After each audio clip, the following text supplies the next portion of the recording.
आखिरकार धरती पर गिरा चीनी रॉकेट। हिंद महासागर में गिरा विशालकाय रॉकेट। भारत के नजदीक पानी में गिरा चीनी रॉकेट। अमेरिकी रक्षा विभाग पेंटागन ने कुछ दिन पहले चीन के जिस लॉन्ग मार्च 5B रॉकेट के धरती से टकराने की चेतावनी दी थी, वह आखिरकार हिंद महासागर में आ गिरा है।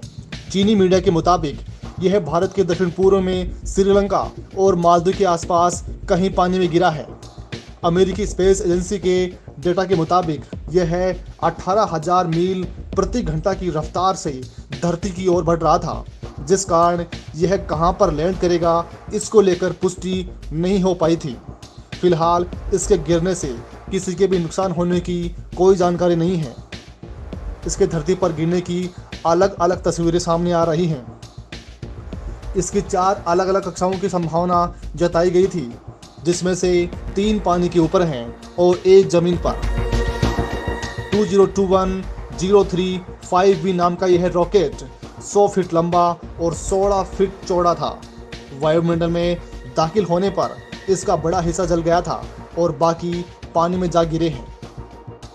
पहले की अटकलों के मुताबिक यह दक्षिण पूर्वी अमेरिका, मैक्सिको, मध्य America, Caribbean, Peru, Ecuador, Colombia, Venezuela, दक्षिण यूरोप, उत्तर या मध्य अफ्रीका, मध्य पूर्व, दक्षिण भारत या ऑस्ट्रेलिया में गिरने की संभावनाएं जताई जा रही थी।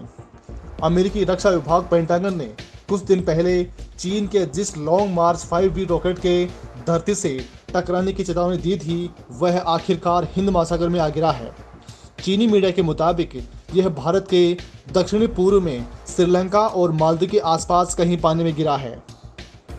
अमेरिकी स्पेस फोर्स के डेटा के मुताबिक यह 18,000 मील प्रति घंटा की रफ्तार से धरती की ओर बढ़ रहा था, जिस कारण यह कहां पर लैंड करेगा इसको लेकर पुष्टि नहीं हो पाई थी।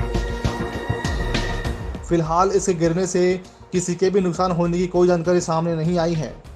अनियंत्रित होने के बाद यह रॉकेट धरती की ओर बढ़ने लगा था और इसके धरती से टकराने पर नुकसान की आशंका जताई गई थी।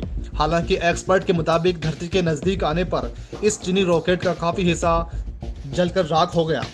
चीन ने इस रॉकेट की मदद से अंतरिक्ष में बनाए जाने वाले अपने स्पेस स्टेशन का पहला हिस्सा भेज दिया है।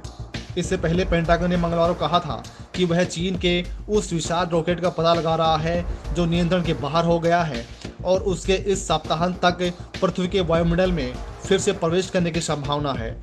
चीन के विदेश मंत्रालय के प्रवक्ता वांग वेनबिन ने इस हफ्ते मीडिया को बताया था कि रॉकेट के अवशेष जब पृथ्वी के वायुमंडल में प्रवेश करेंगे तो वे जल जाएंगे।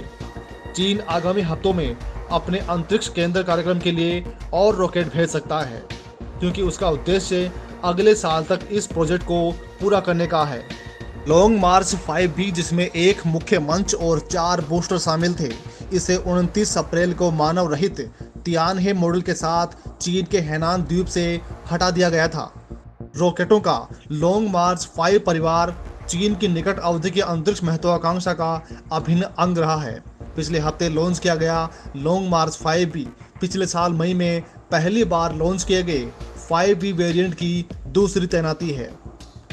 चीनी रॉकेट से मलबा निकालने चीन के लिए असामान्य बात नहीं है।